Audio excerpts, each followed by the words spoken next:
En este video vamos a hablar del nefrón y de las partes del nefrón. Cada riñón tiene cerca de 1.2 millones de nefrones. Va a estar constituido de dos partes principales. Una es el corpúsculo renal que habíamos estado discutiendo. Este filtra el plasma. Y la segunda parte es el túbulo renal, que es un tubo que está bastante contorneado, bastante doblado, y este convierte el filtrado en orina. Así que una vez sale del túbulo, ya se le puede llamar orina, pero antes de eso se va a llamar filtrado, porque todavía tiene que ser modificado. El corpúsculo renal consiste del glomérulo y de una cápsula glomerular o de Bowman que tiene dos capas. Habíamos hablado de esto también, la capa parietal, la capa visceral. Hay un espacio que separa ambas. Así que esto lo habíamos visto en la clase. ¿Okay? Tienen por aquí en un tono beige las dos partes de la cápsula de Bowman y por aquí tienen entonces las arteriolas. Así que se le puede decir que este sería el polo vascular y este es el polo urinario. El túbulo renal está dividido en 4 regiones. El proximal convoluted tubule, que yo le digo túbulo contorneado proximal, el nephron loop, que a esto se le llama también el loop de Henle, el distal convoluted tubule, y estas son todas partes de un solo nefrón. Además, tiene un ducto colector que no es parte de ningún nefrón en particular porque va a recibir fluido de varios, así que no forma parte del nefrón. La primera parte, que es el proximal convoluted tubule, viene de la cápsula glomerular directamente y es la parte más doblada. Esto va a consistir de un epitelio cuboidal simple con muchos microvellos porque por aquí se van a absorber varias sustancias. Entonces luego viene el nephron loop, que tiene una pata descendente, una pata ascendente, tiene unos segmentos gruesos que van a tener epitelio cuboidal simple. Este se va a encontrar en la parte inicial de la pata descendiente y en parte o toda la parte de toda la pata ascendente, dependiendo de cuál tipo de nefrón es el que usted está mirando. Este va a estar envuelto en el transporte activo de sales y tiene muchas mitocondrias. Claro está, transporte activo, inmediatamente usted piensa, se usa energía y por lo tanto este epitelio tiene muchas mitocondrias para esa función. El segmento fino se llama así porque consiste de epitelio simple escamoso y esta es la parte más profunda, la parte que más cerca está de la médula. Estas células van a ser bien permeables al agua. Entonces tienen el túbulo contorneado distal o distal convoluted tubule que comienza luego de que la parte ascendente reentra la corteza. Esto otra vez va a tener epitelio cuboidal igual que el proximal, pero aquí no hay microvellos, porque aquí la función de absorción no es tan importante, de hecho casi no se absorbe nada. Ese distal convoluted tubule es el final del nefrón. Luego entonces usted va a tener collecting duct, que es el que recibe fluido de varios túbulos distales, de varios nefrones, así mientras este va a regresar hacia la médula. Y entonces usted va a tener una convergencia de estos ductos colectores hacia la puntita de la pirámide medular. Así que estamos hablando de esta área aquí, vamos a ponerla más cerca, esta área aquí que sería la papila renal. Entonces ahí es que van a converger los ductos colectores. Estos ductos colectores, entonces, vamos a ver las flechitas aquí, van a unirse hacia el ducto papilar, los cuales forman los cálices menores, luego los cálices mayores, al unirse dos o más menores, la pelvis renal, y entonces ya de ahí vamos a estarnos descendiendo hacia el ureter, la vejiga urinaria y la uretra. Así que este es el flujo de fluido. Fíjense que el fluido no se va a llamar orina hasta que entra al ducto colector. ¿Okay? El filtrado sigue esta ruta. Esta ruta es importante que usted la conozca. Así que tenemos 4 etapas de la formación de la orina. Número 1 es la filtración glomerular, de la cual hemos estado hablando. Donde aquí vamos a crear un filtrado que se parece bastante al plasma. Lo único que no va a tener células y no va a tener proteínas grandes. Fíjense que aquí le siguen indicando que la arteriola aferente tiene un diámetro mayor que la eferente. Este es el corpúsculo renal. Aquí lo que hicieron fue que les tiraron todos los ductos. En la segunda parte hay reabsorción tubular. Esta es la segunda etapa de la formación de orina. Esto va a remover algunos solutos del filtrado que pasaron durante la filtración, pero que usted quiere devolverlos a la circulación, no los quiere perder. Así que eso se le llama la reabsorción tubular. En el punto número 3 o la etapa número 3, aquí le faltaría el circulito, ¿verdad? Tenemos la fase de secreción, donde cosas que no se pudieron filtrar completamente o que no se filtraron van a ser secretadas hacia el túbulo. O sea que en la dirección contraria a la de reabsorción. Y por último, hay una fase de conservación de agua, donde se remueve agua de la orina y se retorna a la sangre. Esto va a hacer que la orina se concentre y que usted pueda pues reabsorber la mayoría de los cientos de litros de agua que usted filtró durante la primera etapa. Así que la filtración glomerular, que es el primer paso, glomerular, siempre me da trabajo. Aquí les vuelven a hablar de estos pasos, ¿verdad? Este filtrado es semejante al plasma, excepto que casi no tiene proteínas, lo que va a tener son unas microalbúminas. Estamos hablando de en salud. Y además, pues no va a encontrar usted células ahí, excepto algunas escamosas que se pueden separar de la uretra o de algún otro lugar de los ductos, pero normalmente usted no va a encontrar células de la sangre ahí. Ese fluido tubular es el que está dentro del túbulo contorneado proximal y se le va a llamar fluido tubular o filtrado hasta el distal convoluted tubule. Luego que termina de modificarse, entonces es que se le puede llamar orina. Después de eso, la alteración mayor va a ser la reabsorción de agua.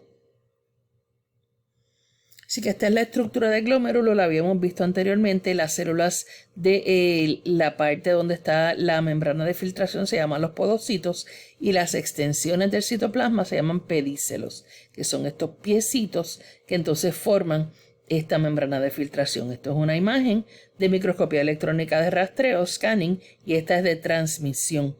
Así que aquí estamos viendo el interior, vemos un eritrocito dentro del capilar, entonces estamos viendo el basement membrane de la célula del podocito y la membrana de filtración como tal. Estamos viéndola en forma diagramática. Entonces aquí les indican qué cosas pueden filtrarse y qué cosas se devuelven a la sangre. Fíjense que esto es el capilar, este sería el túbulo, así que aquí les indican que esta es la célula endotelial de ese capilar del glomérulo. Este es el espacio, el basement membrane, que va a encontrarse entre los dos, y estos son los procesos de los podocitos.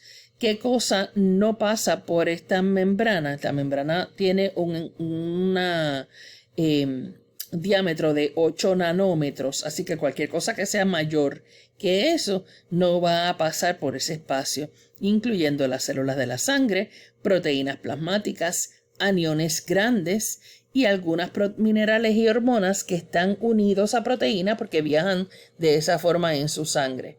Por otro lado, sí va a pasar todo esto que está en este cuadro, incluye el agua, electrolitos, glucosa, aminoácidos, ácidos grasos, vitaminas, urea, ácido úrico, creatinina. Algunas de estas cosas son muy valiosas para nosotros, incluyendo la glucosa, los aminoácidos y algunos electrolitos y por lo tanto, y obviamente el agua, se van a reabsorber en otro lugar, pero se filtran libremente. Así que aquí tienen otra vez esa membrana de filtración. Este sería el basement membrane que rodea ese capilar. Y estas serían entonces las fenestraciones, que son las que miden 8 nanómetros. La membrana de filtración entonces son 3 barreras a través de las cuales ese fluido tiene que pasar. Es un endotelio fenestrado de los capilares glomerulares que normalmente van a ser de ese diámetro de 70 a 90, altamente permeable. Cuando hay infecciones o condiciones que afectan el glomérulo, incluyendo una que se llama glomerulonefritis, entonces este diámetro se hace mucho mayor y permite el paso de moléculas más grandes. Así que entonces usted empieza a ver cosas que no deberían estar en la orina. Basement membrane es la segunda parte de esa membrana de filtración. Es un gel, tiene una carga negativa, así que va a excluir moléculas que sean mayores de 8 nanómetros y además 8. Sí, y además repele la albúmina por carga negativa. El plasma va a ser 7% proteína y el filtrado solamente tiene 0.03 proteína. Así que la mayor parte de las proteínas van a ser rechazadas. No van a poder pasar por esa membrana de filtración. Y los filtration slits, que son los espacios entre los pedícelos de los podocitos que están rodeando los capilares. Así que estas son las 3 partes de la membrana de filtración. Cualquier molécula menor de 3 nanómetros puede pasar libremente, que son estas que están aquí. Algunas sustancias que tienen un peso molecular pequeño, pero que están unidas o que viajan unidas a proteínas plasmáticas, no pueden pasar a través de la membrana. Así que esto es cierto de la mayor parte del calcio, hierro y hormona de tiroides, que hay una parte que está bound y otra parte que está unbound. Así que la parte unbound es la que va a pasar libremente al filtrado. Unbound quiere decir que no está unida a ninguna proteína.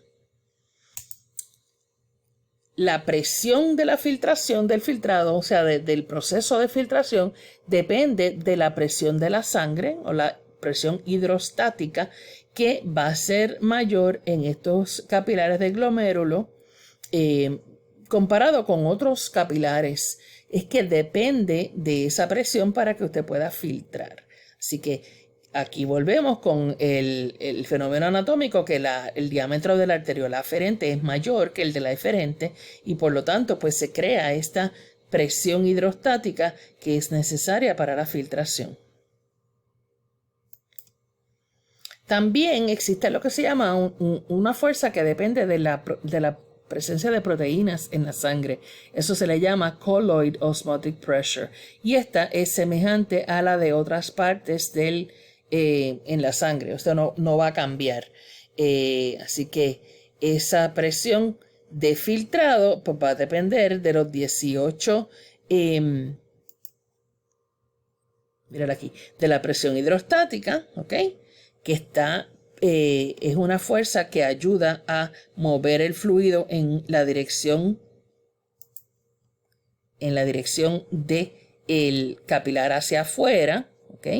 La blood hydrostatic pressure son 60, pero entonces la fuerza de filtración de estas 32 que representan la proteína y la presión capsular, porque aquí en la cápsula hay cierta presión creada por el mismo líquido que se filtra. La diferencia entre estas 3 fuerzas es lo que le llamamos la filtración neta, la presión de filtración neta. Así que en el glomérulo es importante mantener esta presión hidrostática, pero esto también hace, claro está, porque a usted le conviene este filtrado, pero también hace que los riñones sean especialmente vulnerables en caso de que la persona tenga hipertensión. Cuando hay hipertensión, y la mayor parte de la hipertensión no se detecta a menos que se tome la presión sanguínea, Esto puede romper estos capilares, puede intervenir con la membrana de filtración y entonces puede llevar a lo que se llama nefroesclerosis o aterosclerosis de los vasos sanguíneos renales. Eso lo puede llevar eventualmente a un fallo renal y usted nunca se enteró de por qué, y es porque ha tenido hipertensión.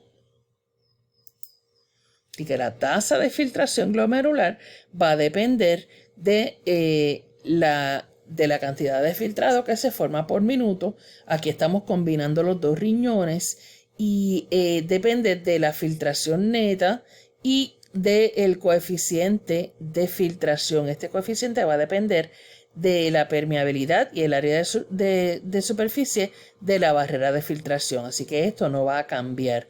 Lo que sí va a cambiar sería la filtración neta, o sea, la presión neta, que depende de su presión hidrostática. Así que normalmente usted va a estar creando de 150 litros de filtrado al día, en el caso de la mujer, o 180 en el caso del varón. Esto obviamente es mucho más de la cantidad de líquido que tiene usted en la sangre, pero estamos circulándolo por minuto. El 21% de su cardiac output va a pasar por el riñón. Así que usted tiene que encargarse de que estos 150 litros se reabsorban casi completamente, porque lo que vamos a orinar por día es cerca de 1 litro, de 1 a 1.5 litros. Así que la tasa de filtración es cerca de 50 a 60 veces más que la cantidad de sangre en su cuerpo. Usted tiene que reabsorber el 99% de ese filtrado. Si la tasa de filtración es muy alta, entonces el fluido va a pasar a través de esos túbulos renales demasiado rápido. No se puede reabsorber la cantidad de agua normal y entonces usted va a filtrar, producir más orina. Obviamente aquí pues el chance es de deshidratarse y de también perder demasiados electrolitos porque no tienen chance de reabsorberlo. Si la tasa de filtración es muy lenta, entonces se reabsorben, tiene oportunidad de reabsorber desechos y puede entonces tener la condición de azotemia, que es donde usted empieza a ver desechos que se supone que se pierdan en la orina y los empieza a ver en la sangre. En el próximo video vamos a hablar de cómo es que se puede regular la filtración glomerular.